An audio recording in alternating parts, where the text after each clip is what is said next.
साथियों नमस्कार। मैं दिनेश कुमार सिंह आज एक नया विषय लेकर के आपके समक्ष उपस्थित हुआ हूं, जिससे गांव से जुड़े हुए लोग अधिकांश लोगों को उस विषय की जानकारी है।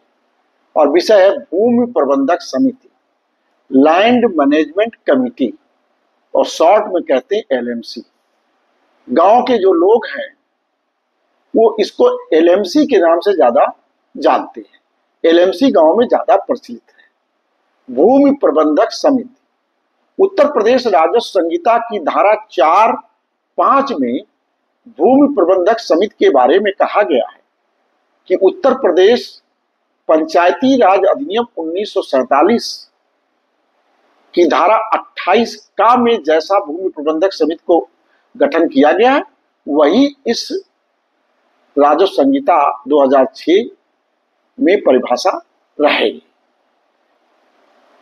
भूमि प्रबंधक समिति के संबंध में उत्तर प्रदेश पंचायती राज अधिनियम 1947 की धारा 28 का में जो परिभाषा दी गई है, उसके अनुसार ग्राम पंचायत भूमि प्रबंधक समिति हर एक गांव पंचायत में होगी। ग्राम पंचायत भूमि प्रबंधक समिति, और इस रूप में इस समिति जो है, इस रूप में उत्तर प्रदेश राजस्व संहिता 2006 की धारा 62 के अंतर्गत जो जमीन राज्य सरकार ने, संपत्तियां राज्य सरकार ने उसे सौंपी है प्रबंधन अनुरक्षण के लिए, देखभाल के लिए, उन संपत्तियों के अतिरिक्त अधिनियम के अधीन अन्य उपबंध के अधीन ग्राम पंचायत या उसमें निहित अथवा धृत सभी संपत्तियों के रखरखाव, संरक्षण और पर्यवेक्षण संबंधी कर्तव्यों का निर्वहन करेगी। जैसा कि नाम से ही स्पष्ट हो रहा, भूमि का प्रबंधन, और वही इसकी परिभाषा में भी है कि जो भी संपत्तियां धारा 62 के तहत उसे राज्य सरकार ने प्रबंधन, नियंत्रण, अनुरक्षण के लिए सौंपी है, देखभाल के लिए, उनको या इस अधिनियम के अंतर्गत जो अन्य उपबंध है उनके अंतर्गत जो निहित भूमि या धृत भूमि है, उसको प्रबंधन, नियंत्रण और पर्यवेक्षण करेगी। ये मुख्य रूप से इसकी परिभाषा है। भूमि प्रबंधक समिति के संबंध में 28 का 2 में यह प्रावधान किया गया है कि भूमि प्रबंधक समिति जो गांव पंचायत की है, उसका अध्यक्ष गांव का प्रधान होगा और सचिव क्षेत्र का लेखपाल होगा। यह भी स्पष्ट किया है। भूमि प्रबंधक समिति का गठन पहले गांव पंचायत के सारे सदस्यों में से कुछ सदस्य चुने जाते थे, 5, और वो एलएमसी के सदस्य हो जाते थे। लेकिन अब बदल दिया गया नियम, और अब कहा गया है कि भूमि प्रबंधक समिति के वो सारे सदस्य होंगे जो ग्राम पंचायत के वार्ड मेंबर हैं। ग्राम पंचायत में जितने वार्डों में विभक्त किया जाता है, हर वार्ड के लिए एक प्रतिनिधि चुना जाता है, उसे वार्ड मेंबर कहते हैं, वार्ड का सदस्य कहते हैं। तो जितने वार्ड के मेंबर होंगे उतने जो ये सभी इस ग्राम पंचायत भूमि प्रबंधक समिति के सदस्य भी होंगे। इस प्रकार भूमि प्रबंधक समिति का गठन कैसे हुआ? एक अध्यक्ष जो प्रधान होगा, एक सचिव जो क्षेत्र का लेखपाल होगा, और उतने सदस्य जितने गांव पंचायत के वार्ड हैं, जो गांव पंचायत के वार्ड मेंबर चुने गए। इस तरह इसका गठन होगा। भूमि प्रबंधक समिति के कार्यों के संबंध में भी उत्तर प्रदेश पंचायती राज अधिनियम 1947 की धारा 28 का में वर्णन किया गया है कि भूमि प्रबंधक समिति कार्य क्या करेगी। धारा 62 के अंतर्गत सौंपी गई राज्य सरकार द्वारा जो संपत्तियां हैं, उनके रखरखाव, नियंत्रण, पर्यवेक्षण, देखभाल करने का काम, प्रबंधन का कार्य तो करेगी। भूमि का बंदोबस्त तथा प्रबंधन का काम करेगी। भूमि का बंदोबस्त तथा प्रबंधन क्या है? जो संपत्ति सौंपी गई है उनमें से कुछ जमीन को पट्टे पर दे सकते हैं, असंक्रमणीय वाले, या आसामी के पट्टे पर दे सकते हैं। खाली तो रखने से कोई फायदा नहीं है, उससे तो नुकसान होना है। किसी को पट्टे दी जाएगी, कम से कम कुछ उपज होगी, उसका भी लाभ होगा और देश का भी होगा, देश की उपज बढ़ेगी। घर बनाने के लिए पास किसी जमीन नहीं है तो घर बनाने के लिए आवास के पट्टे कर सकते हैं, कुटीर उद्योग के लिए आबादी स्थलों का पट्टा कर सकते हैं। इस तरह भूमि का बंदोबस्त का कार्य, तालाबों का, ये सब का प्रबंधन का कार्य करेगी। वन तथा वृक्ष जो हैं उनके भी परिरक्षण और अनुरक्षण का कार्य करेगी। आबादी स्थलों के अनुरक्षण तथा विकास का कार्य करेगी। हाट बाजार और मेले, उनका भी प्रबंध करेगी। पहले गांव में हाट बाजार और मेले भी लगा करते थे, अब भी लगते हैं कहीं कहीं, तो इनका भी प्रबंधन करेगी ये भूमि प्रबंधक समिति। मीनाशय और तालाबों के अनुरक्षण और विकास का कार्य भी करेगी। आपको पता है कि 0.5 एकड़ से कम के तालाब जो है वो गांव के सामान्य प्रयोग के लिए रहेंगे आरक्षित, और उससे बड़े तालाब जो है उनको पट्टे पर दिया जाएगा। तो ये कार्य भी भूमि प्रबंधक समिति करेगी। जोत चकबंदी, अगर गांव में चकबंदी चल रही है तो चकबंदी की टीम को, अधिकारियों को चकबंदी कार्य में सहायता करने का काम भी ये भूमि प्रबंधक समिति करेगी।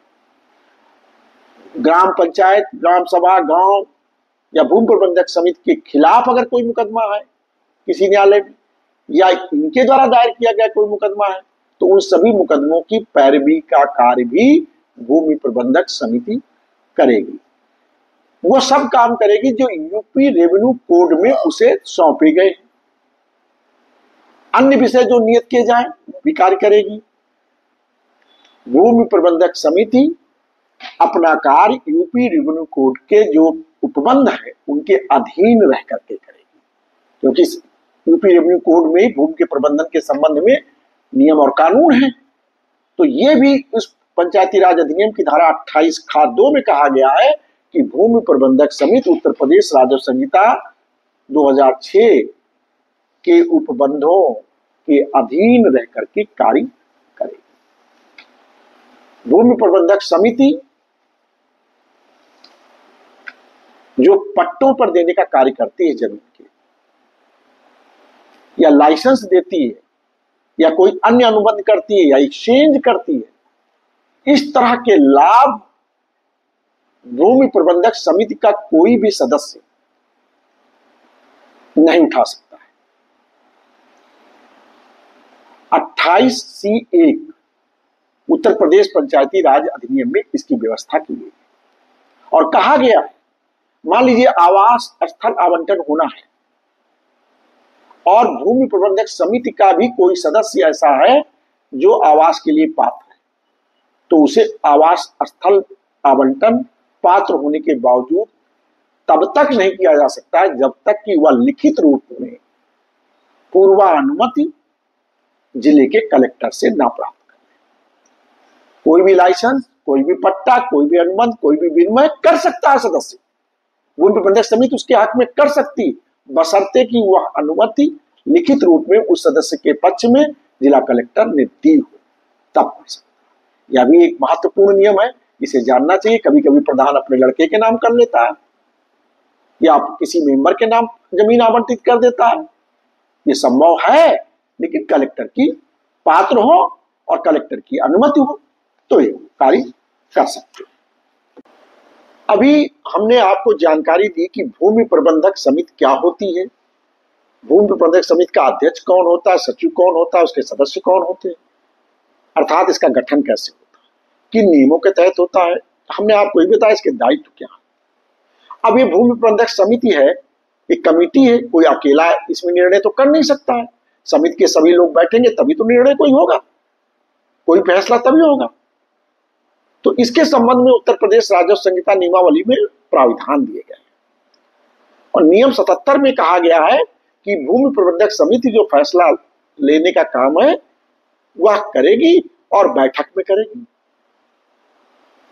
बैठक कितनी होंगी साल में, इसमें नियम 77 में व्यवस्था की गई है कि बैठक एक साल में कम से कम 3 बैठकें भूमि प्रबंधक समिति गांव पंचायत की जरूर करेगी और एक बैठक 15 जून से 15 जुलाई के बीच में करनी होगी। क्यों करनी होगी 15 जून से 15 जुलाई के बीच में? क्योंकि जो अगला कृषि वर्ष शुरू हो रहा है उसके शुरू होने के पहले जो गांव पंचायत की भूमियां हैं उनको पट्टे पर देने की कार्रवाई, उनके प्रबंधन की कार्रवाई पूर्ण कर लेनी चाहिए।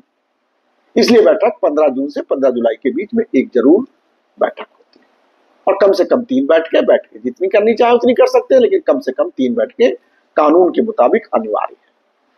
अब ये बैठक जो होगी इसे बुलाएंगे कैसे? बैठक कौन बुलाएगा? बैठक प्रधान, जो भूमि प्रबंधक समिति का अध्यक्ष है, वही बुलाएगा। और बैठक बुलाने के लिए उसे नोटिस जारी करनी होगी और उस नोटिस में लिखना होगा कि बैठक किस तारीख को होगी, कितने बजे होगी और किस स्थल पर होगी। ये 3 चीजों के अलावा उसे यह भी लिखना होगा कि किस विषय पर चर्चा होगी इस बैठक में, अर्थात क्या क्या विचार होना है इस बैठक में, अर्थात एजेंडा भी पूरा लिखना पड़ेगा। और इस तरह यह जो नोटिस बनेगी, यह नोटिस सभी सदस्यों पर तामील भी करी जाएगी। और यह नोटिस हर दशा में बैठक की तारीख के 3 दिन पहले तामील हो जानी चाहिए। बैठक की सूचना तामीली कैसे होगी इस नोटिस की?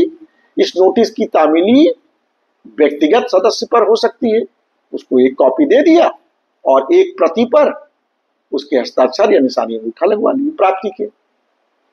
अगर वो नहीं मिलता तो उसके परिवार में जो वयस्क सदस्य हो उसको दे देंगे और दूसरी कॉपी पर उसका अंगूठा या साइन करा लेंगे प्राप्ति के।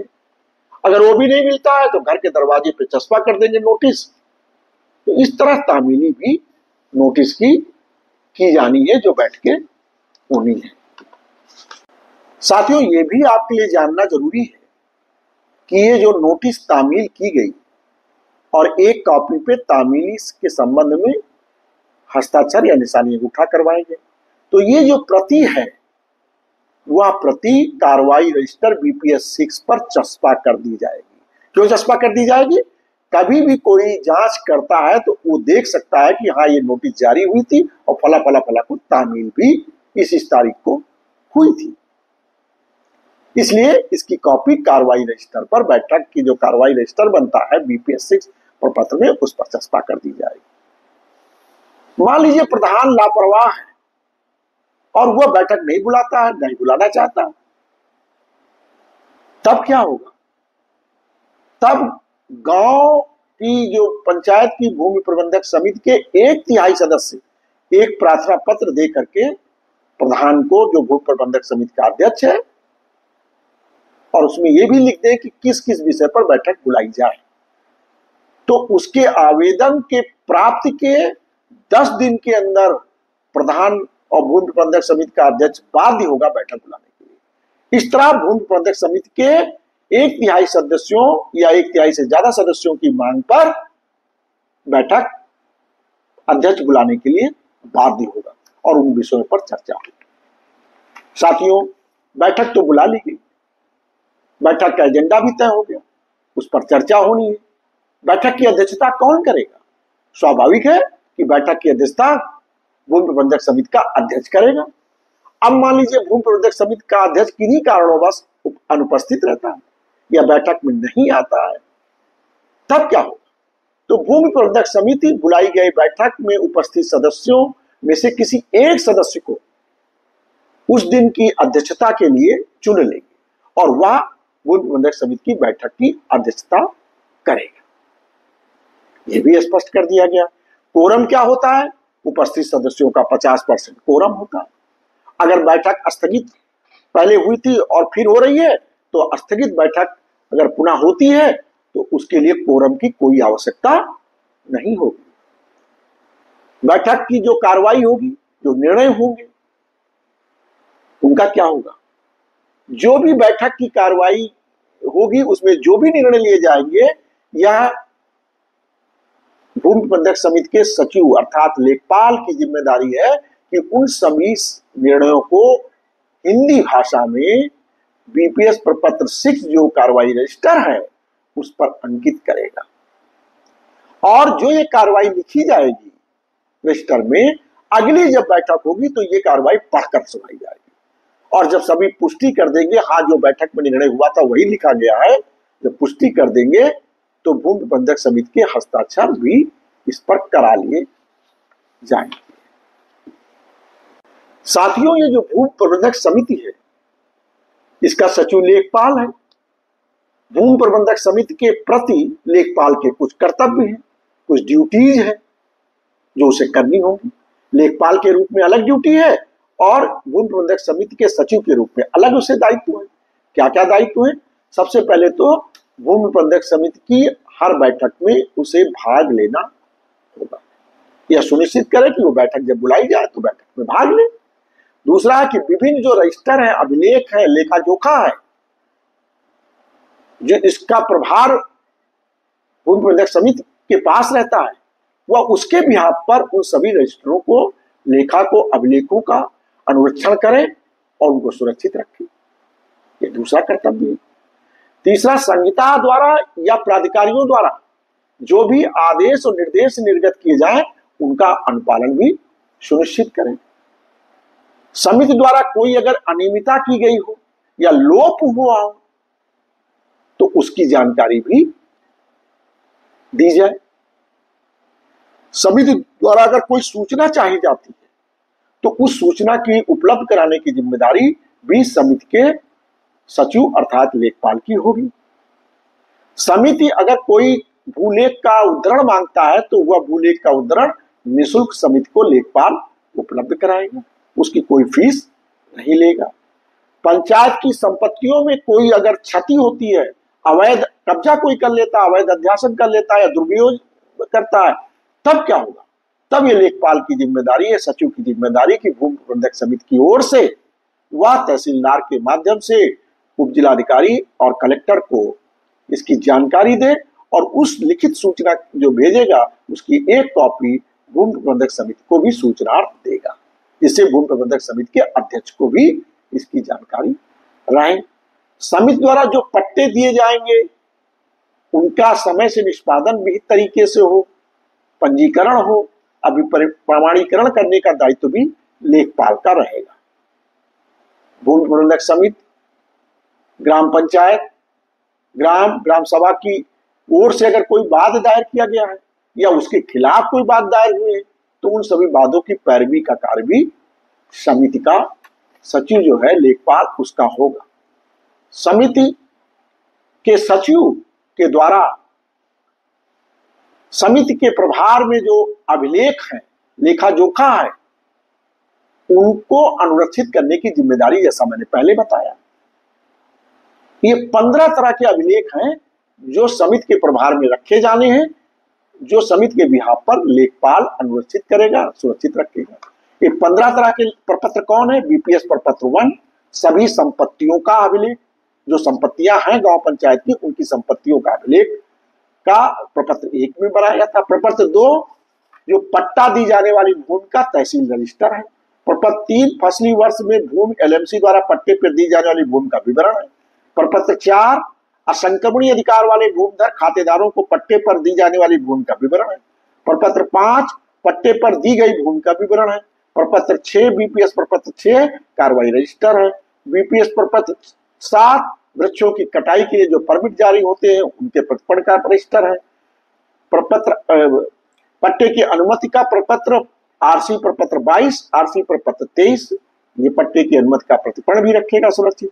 आसामियों की जमाबंदी आरसी प्रपत्र 24 में अनुच्छेद करेगा। बीपीएस प्रपत्र 8 मांग और वसूली रजिस्टर को भी करेगा। बीपीएस प्रपत्र 9 ग्राम पंचायत देयों की वसूली का प्रमाण पत्र रखेगा।